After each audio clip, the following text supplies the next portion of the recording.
99 fakta bahwa Muhammad Qasim Al-Mahdi. Bahwa Muhammad Qasim itu umi dalam bidang agama. Dari mana tahu saya bergaul 6 bulan. Banyak ternyata dia belum paham syariat. Bahkan waktu pertama kali saya datang ke Pakistan, saya tanya, pernah nggak dia ikut pengajian? Dia bilang nggak pernah. Punya ustadz khusus nggak? Tidak pernah. Ya tidak pernah, jarang lah. Akhirnya kita tahu memang. Sholatnya pun juga Senin Kemis. Ya. Jadi dia bilang kadang-kadang hanya dari TV saja. Yang ada yang ceramah dan sebagainya. Jadi tidak pernah ikut harokah, tidak pernah ikut firqoh, tidak pernah ikut kelompok dan sebagainya ya. Jadi umi dalam bidang agama. Tapi perhatikan, apa yang disampaikan di dalam mimpi Muhammad Qasim persis seperti di dalam hujah-hujah, baik Quran maupun hadis. Begini, Qasim mengatakan bahwa Allah itu di balik cahaya. Jadi Allah itu ketika berhadapan dengan Qasim itu dalam bentuk cahaya. Tapi Allah itu bukan cahaya, itu bukan. Tapi di balik itu. Allah hanya menggunakan cahaya untuk menjadi media. Tapi cahaya itu juga bukan cahaya seperti matahari yang tidak bisa dilihat. Ya, bisa dilihat dan begitu indah cahayanya ya. Lihat, perhatikan. Jika petunjuknya tidak benar, maka tidak akan sama dengan apa yang pernah Nabi sampaikan. Faktanya, Rasulullah Shallallahu Alaihi Wasallam menyatakan yang sama. Dan saya sangat yakin Muhammad Qasim belum membaca hadis ini. Walau alam sekarang ya. Dulu waktu awal penyebaran mimpinya belum. Dia tidak tahu. Bahkan banyak hadis mimpi yang lain yang dia juga tidak tahu. Sebagian tahu, dia juga tentu browsing ya. Tapi ternyata sebagian besar dia tidak tahu juga tentang hadis-hadis mimpi ini. Rasulullah ditanya oleh sahabat tentunya, apakah engkau melihat Rabbmu?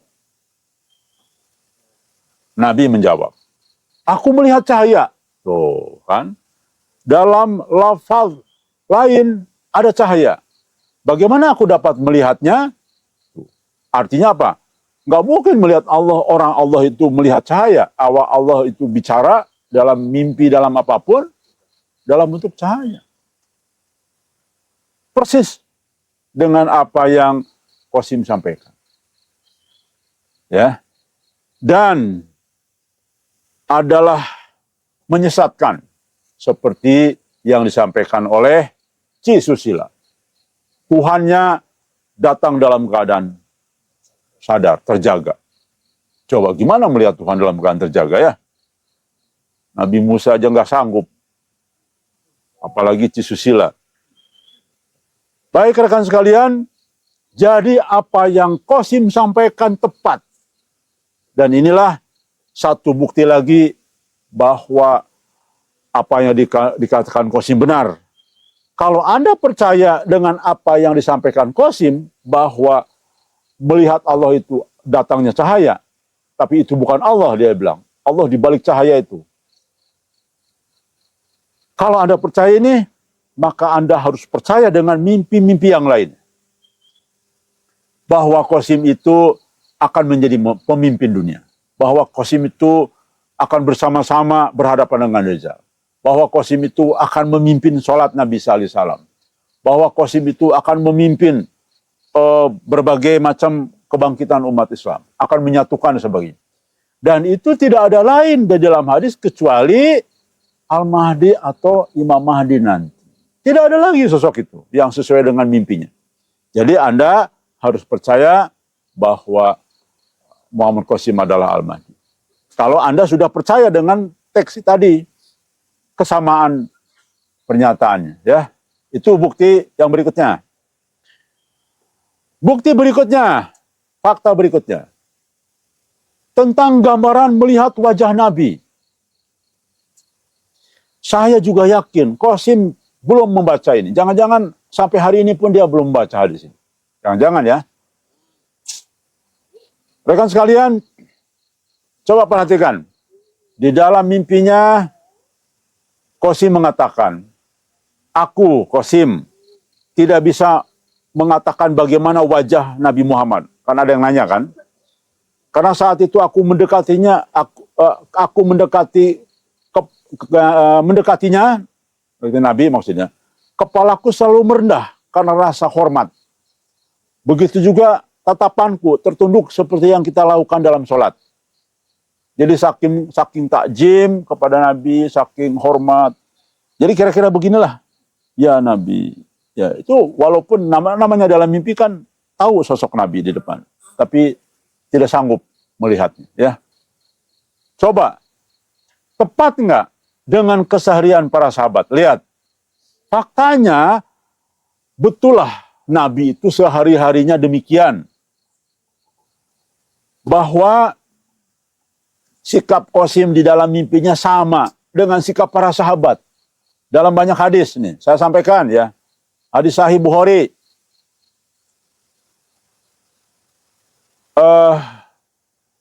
Dari Urwah Ibnu Mas'ud menyebutkan, dan apabila para sahabat berbicara dengan Nabi, mereka akan menurunkan suara. Tidak kencang begini nih. Pemirsa, ini mohon maaf lah. Di sini tuh saya kadang harus kencang. Saya seolah marah-marah. Padahal saya itu pengennya lemah lembut. Tapi karena di sini ya selalu ada gangguan ya, mic-nya dan sebagainya, sehingga kadang-kadang harus keras.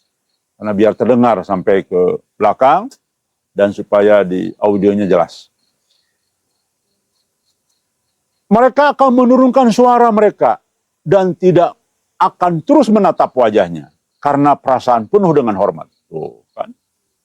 Jadi sikap para sahabat ketika bertemu Nabi selalu begitu. Saya tambahkan lagi dari Amru Ibnu Al-As ya. Dan tidak ada seorang pun yang lebih saya sayangi daripada Rasulullah. Dan tidak ada yang lebih mulia di mata saya selain dia. Saya tidak pernah memiliki keberanian untuk melihat sekilas wajahnya. Tuh, Masya Allah. Ya. Para sahabat tuh begitu takjim dengan Nabi. Bayangkan, saya tidak pernah memiliki keberanian untuk melihat sekilas wajahnya. Ada Nabi langsung nggak mau melihat, menatap, saking luar biasanya ya. Jika saya melihat untuk menggambarkan fitur-fiturnya, saya tidak bisa melakukan itu karena saya belum pernah melihat sepenuhnya tuh. Jadi intinya kayak apa ya? Menutup dari aurat ya. Misalnya ada wanita lewat, cuma selintas saja, tapi udah nggak berani lagi ya. Dan itu laki-laki soleh, bukan soleha ya. Dan kayaknya saya juga begitu kayaknya ya.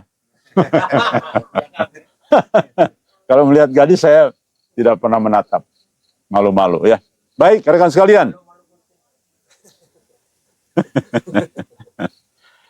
Nah, bayangkan. Berarti apa yang disampaikan di dalam mimpi Qasim benar tanya. Masya Allah. Luar biasa ya. Itulah mengapa saya tetap bersiteguh bahwa Qasim benar Al-Mahdi. Walaupun perilakunya sekarang minus, perilakunya nyebelin, perilakunya banyak menyakiti hati orang, perilakunya tidak adil, bahkan kita menuntut keadilan dia cuek saja, cuek bebek, bahkan akhirnya banyak memalingkan orang untuk percaya lagi kepada Qasim. Dan sekarang sulit. Akibatnya apa? Banyak kita ditolak kajian-kajian. Karena ujung-ujungnya ternyata mereka browsing gajah itu siapa. Ya memang kita minta profil gajah. Gajah itu apa? Kata Tamir Masjid. Dikasih profilnya, kemudian dibukalah ternyata banyak Qasim di situ. Dan ternyata ya, banyak Tamir Masjid yang sudah tahu tentang Qasim ini. Dan di mata mereka negatif. Ya, Qasim itu negatif. Susah jadinya memang. Karena tadi ya, bagaimanapun faktanya memang Qasim bukanlah orang yang mudah didakwahkan oleh kita. karena berbagai perilakunya, berbagai gayanya, berbagai kehidupannya yang masih sangat duniawi dan juga tidak jauh dari bijaksana. Rekan sekalian, tetaplah dia calon Imam Mahdi dan tetaplah dia yang menyampaikan risalah kepada kita. Jadi makanya kemarin saya katakan kita sa'mina wa ta'na, kita patuh terhadap Allah melalui mimpinya, bukan patuh kepada Qasim saat ini. Kita akan patuh kepada Qasim saat Qasim sudah berubah, sudah ada cahaya di tangannya, ya, di dalam mimpinya, dan dia sudah mulai punya kemampuan untuk memimpin umat dan sudah benar, ya, artinya akhlaknya sudah baik dan sebagainya. Rekan sekalian, itulah fakta yang berikutnya. Dialah Al-Mahdi yang sesungguhnya. Yang berikutnya, ini menarik. Fakta berikutnya dari 99 fakta yang akan terus saya sampaikan. Silakan bandingkan dengan siapapun tokoh. Tidak ada sampai 99 hal yang sangat presisi dengan apa yang Nabi nubuahkan. Silakan cari sosok siapapun. Tokoh dunia masa kini, tidak akan pernah Anda menemukan satu sosok yang sesuai dengan nubuah dan tidak tanggung-tanggung. Ada 99 yang persis sama dengan sosok Qasim dari semua sisi, ya.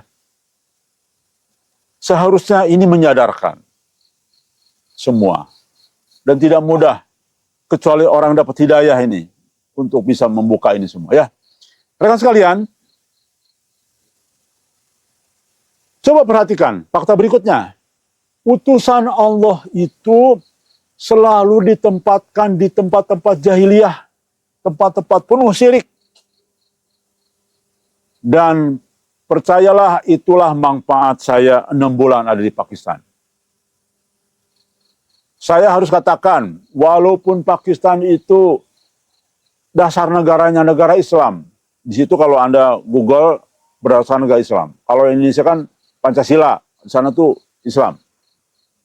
Tapi ternyata kesyirikan, waduh, lebih banyak dari Indonesia. Ya, di sana tuh untuk kelompok-kelompok tertentu, ya, sampai ketika masuk ke ruang kajian itu mencium kakinya gurunya dan menyampaikan uang, ya. Kemudian, wah, banyak sekali lah. Ada pengajiannya itu setiap salaman dengan imamnya kesurupan langsung bergetar, langsung berbalik-balik, bercungkil-cungkil balik. Mereka mengatakan itu justru benar, itu dianggap itu hebat dan dianggap punya karomah tinggi, sehingga padahal itu jin semua. Dan jangan lupa, di Pakistan itu Syiah terbuka. Syiah itu sering mengadakan kegiatan-kegiatan di jalan-jalan. Dan di rumahnya pun udah terang-terangan ada bendera Syiah itu. Jadi makanya di sana Syiah berani bom sana bom sini, karena bom masjid ahli sunnah wal jamaah atau Sunni juga kelompok Syiah. Jadi banyak sekali masalah-masalah yang ada hubungan itu. Jadi artinya dibandingkan dengan di Indonesia, di sana jauh lebih banyak kesyirikan. Kira-kira kenapa? Rekan bisa nggak menganalisa kenapa di sana walaupun Islam tapi lebih banyak kesyirikannya? Betul, Mas Dedi pagi ini pinter.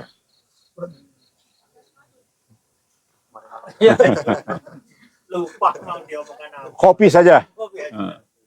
2 saset hadiahnya. Karena Pakistan itu dikelilingi dengan negara syirik. Di situ ada siapa lagi coba? Selain India. Apalagi coba? Ya, Cina, betul. Apalagi? Apalagi coba? Harus dipeta. Jadi Pakistan itu dikelilingi India, Cina, terus Nepal, nah dekat juga tuh. itu penuh dengan kesyirikan semua. Wajar. Karena dikepung negara-negara yang syirik. Artinya berinteraksi seperti itu. Jadi ini membuktikan karena Al-Mahdi itu misinya sama dengan misi-misi sebelumnya dan pasti harus di tempat yang penuh dengan syirik. Itu sebuah sinyal dan tanda. Ya. Saya kira itu fakta. Yang berikutnya ini menyambung dengan poin tadi. Bahwa sesungguhnya utusan Allah itu, harus diingat, Al-Mahdi pun utusan Allah. Karena Allah yang menetapkan, bukan hasil pilihan masyarakat. Tetapi bukan Nabi, bukan Rasul. Dia jelas gelarnya Al-Mahdi. Yang menutup terakhir daripada para utusan Allah. Dan statusnya sekali lagi hanya Imam Mahdi. Imamnya untuk umat Islam di akhir zaman. Ya, yang justru akan berhadapan dengan Dajjal dan sebagainya. Itulah sosok Imam Mahdi. Tapi bagaimanapun dia utusan. Ya, baik. Rekan sekalian, setiap utusan Allah dihadirkan, ternyata sama semua. Tauhid. Ya. Dan bagaimana menghilangkan syirik di muka bumi ini. Semua nabi begitu. Dan ternyata luar biasanya walaupun Qasim ini ummi, berarti ini menunjukkan bahwa apa yang disampaikan Qasim itu bukan dari dirinya, tapi dari Allah. Apa usungan yang paling hebat dari Qasim? Yaitu membasmi, mengurangi, menghilangkan syirik di muka bumi ini. Itu. Perhatikan. Coba perhatikan kalimat salah satunya ya. Dari disampaikan oleh Muhammad Qasim dalam intinya. Allah dan Nabi Muhammad Sallallahu Alaihi Wasallam mengajarkan kepada saya perbuatan-perbuatan ini. Dan saya mencoba yang terbaik untuk belajar dan mempraktekannya, terutama yang pertama. Ya, karena ini sangat penting, apa yang pertama nanti saya sampaikan. Itu adalah kunci kesuksesan, terlepas dari kenyataan bahwa saya tinggal di negara muslim, masih sulit menghindari semua jenis syirik dan mengikuti ajaran sunnah. Tetapi saya mencoba untuk terbaik. Apa ajaran pertama dari baginda Nabi Muhammad SAW dan Allah Subhanahu Wa Taala? Yaitu menghindari Qasim. Sucikan semua bumi ini. Qasim, hindari semua jenis syirik. Bahkan diajarkan sampai detail syirik-syirik apa saja